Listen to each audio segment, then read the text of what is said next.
कोण नांदवीत नसतील तर त्यांना बोलून घ्यायचा आणि म्हणायचा, काय रे का बायकोला नांदवत नाहीस, गुमान घेऊन जा घरी. आणि तो घेऊन जायचा.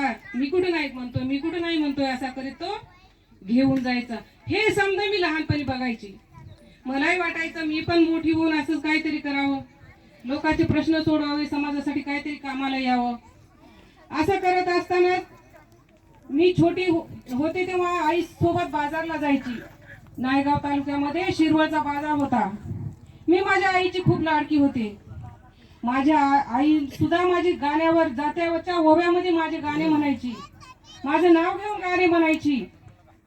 आणि माझी आई असं गाणं म्हणायची, नायगावाच्या चावडीला सोनियाचा दरवाजा, सोनियाचा दरवाजा, त्यावर बसावा राजा, सावित्री लाडाची गले. रस्त्याला मी तो पुढा धरला आणि फेकून दिला.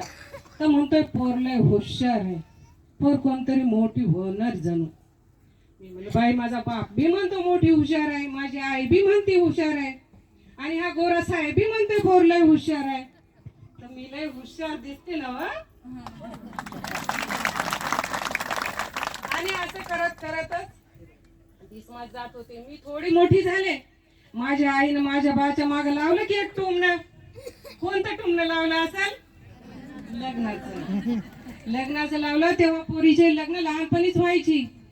माझा बाप म्हणला माझ्या सावित्रीचं लग्न मी कुणासोबत लावून देणार नाही. 4 बुक शिकलेला असेल, कोणी समाज सुधारणा करणारा असेल त्याच्या संकटच मी लग्न लावून देईल. आणि असं म्हणल्याच्या नंतर मी आपलं हे लहानपणी झुमा म्हणा, फुगडी म्हणा, असं खेळत खेळत मी लहानाची मोठी झाली. मी झाली की 9 वर्षाची. आणि 9 वर्षाची झाल्याच्या नंतर धनकवडूच्या पाटलाची सगुणाबाई नावाची एक बाई आमच्या घरी आली आणि म्हणते, कशी ज्योतिरावची आणि सावित्रीची जोडी लय झाक दिसल बाई. या बायांना फार जोड्या जमवायचं राहते, याची जोडी जमव, त्याची जोडी जमव. आणि बोला फुलाची गाठ पडली ना, आणि ठरलं आमचं लग्न. ज्योतिरावासोबत आमचं लग्न ठरलं. पुण्याची समधी वराडी मंडळी आमच्या गावाला आली, नायगावला. हे असा मंडप सजला, इकडून पंक्ती बसतात, तिकडून पंक्ती बसायला. आणि मी झाले ना नवरी. पायात जोडवी, हातात बांगड्या, वंगाळ आहे बघ, तुला शिक्षण घ्यावं लागल आणि पोरीला शिकवावं लागल. या बया, ह्या काही मला जमायचं नाही. तुम्ही धारा भाकरी थापायच्या असल्या तर मी थापून दिल्या असत्या, पण शिक्षण काय आपल्याला जमायचं नाही. ते म्हणले, नाही सावित्री, तू स्त्री आहेस, तू शिकायला पाहिजेस, तू शिकव. तू स्त्री असल्यामुळं महिलांपर्यंत, मुलीपर्यंत पोहोचू शकतीस. मला जाता येत नाही, तू शिक्षण घे सावित्री आणि शिक. मला काही समजत नव्हतं. मी आपला घुमान ऐकून घ्यायची. आवाज वाढला की मी अशी गपचूप बसायची. तुम्ही तरी बोलता का हो आवाज वाढल्यानं? नाही ना, मी पण काही बोलत नव्हती. आणि असं करत असताना शेतीचे सुगीचे दिवस होते. आम्ही आपल्या रानात जात होतो. माझ्यासोबत सगुणा, फातिमा शेख या महिला आमच्या शेतामध्ये होत्या. आम्ही शेताला गेलो. लावणीचं काम सुरू होतं. यांनी मला बोलवलं, म्हणले सावित्री इकडे ये. मी भीतच गेले. म्हणलं मला झापणार बाई आता. पहिले बायकांना फार माणसं मारायची बायकांना. म्हणलं आता काय खरं नाही आपलं. मी गेले तर म्हणालेत, कसं सावित्री, हे बघ सावित्री, हे लावणीचे सुगीचे दिवस आहेत. एका दाण्यानं जमिनीत गाडून घेतलं नाही तर उभा पीक येणार नाही. त्याच्यासाठी समाजासाठी आपल्याला दोघांना शिक्षणासाठी गाडून घ्यावं लागल. आणि तेव्हा कुठे स्त्री शिक्षणासाठी येतील, तेव्हा कुठे स्त्रीची सुधारणा होईल. मला काय बी समजत नव्हतं. दाण्यानं गाडून घेणं काय, कणीस येणं काय, मी काय बी बोलले नाही. मी नुसती पाहत होते. तर म्हणाले, सावित्री ही आपली जमीन, ही जमीन आहे ना, ही आपली पाटी, मी तुला याच्यावर शिकवतो. त्यांच्या हातात होती एक काठी. त्यांनी असं काहीतरी फिरवलं, असं काहीतरी लिहिलं आणि म्हणले, मला काही जमत नव्हतं, मला काही शिक्षणाचं समजत नव्हतं. ते म्हणले, नाही सावित्री, कोणी का आईच्या पोटातून शिकत येत नसते, तुला शिकावं लागल, मी शिकवीन तुला आणि तू शिकशील. शिक सावित्री, प्रयत्न कर, तू प्रयत्न कर सावित्री. मला काही जमत नव्हतं. तुम्हाला तरी जमतं का हो? 2 मिनिटं स्टेजवर या म्हणलं तर बोलता येते का? नाही, तसं मलाही काही समजत नव्हतं सुरुवातीला. मी प्रयत्न केला. असं लिहिलं तसं लिहिलं, मला काही जमना. मला 8 दिवस लागले यायला. मग मी लिहिलं, मग मी लिहिला. ही समधी अक्षर माझ्यासोबत बोलत होती, माझ्या संगत मला मोत्यासारखी अक्षर वाटत होती. आणि मी 8 दिवसाला शिकले आणि पूर्ण बाराखडी मला यायला लागली. याला फार मायंदाळ आनंद झाला. ते म्हणले, सावित्री तू शिकलीस, आता पोरी बळ्यांना शिकव. आम्ही घरोघर जाऊन पोरींना सांगायला लागलो, त्यांच्या पालकांना सांगायला लागलो की तुम्ही शिका, चला पोरींना शिकवा, पोरी शिकतील, शहाण्या होतील, बुकामध्ये काय लिहिले ते वाचतील. कोणी शिकवायला यायला तयार नाही, कोणी यायला तयार नाही. अहो झोपलेल्यानं जागा करता येतं, पण झोपेचं सोंग घेतलं त्याला कसं जागा करणार, कोणी तयार नाही. आणि असं करत असताना एक दिवस हे लग्नाला गेली की मी आपल्या घरी बसले होते. म्हणलं दुपारचं काय कामधंदा संपून वेणी फणी करावा, असं बसले घरी, तर बाहेरून आवाज आला आणि आला की तन तन तन तन करीत आणि म्हणाले, कसं सावित्री, हे लोक समजतात काय स्वतःला? मला म्हणतात तू आमच्या वरातीतून चालायचं नाही. अरे 4 बुक शिकला म्हणून का स्वतःला ब्राह्मण समजतोत का? संताप होते सावित्री, राग होते, अगदी माझ्या अंगाचा संताप होते. पूर्ण डोळ्यातून राग व्यक्त दिसत होता, हातातून दिसत होता. मी म्हणलं आता काहीतरी करणार हे. आणि उद्याच पुण्यामध्ये भिडेवाड्यामध्ये पहिली शाळा काढली. पहिल्या दिवशी 5च पोरी. हे म्हणलं 5 तर 5, एक पोरगी आली तरी सावित्री तू शिकवायला पाहिजे, तू शिकवायला पाहिजे. 5 पोरी आल्या, झाक झालं. आणि मी शिकवायला सुरुवात केलं. पोरी 5 बसलेल्या होत्या. मी अशी पाठमोरी होऊन लिहायला लागले. पोरी आपल्या भूस गेल्या की पळून. तळ्यात व्हायला पाहिजे, गेल्या पळून. पुन्हा आम्ही घरोघर गेलो, पुन्हा त्यांना सांगायला लागलो, शिकवा तुम्ही, पोरींना शिकवा, शहाणं करा. मग कुठे 4-2 पोरी यायला लागल्या. तर हे ब्राह्मण मंडळी धमकी दिली पालकांना, म्हणले तुम्ही पोरींना पाठवसाल तर आम्ही जीवे मारू तुमच्या पोरींना. अहो पोरी घाबरायला लागल्या, पालक घाबरायला लागले. त्याच्यात 4-2 पोरी यायला लागल्या. एक पोरगी माझ्या वर्गामध्ये 5 वर्षाची होती, बाहुली नावाची.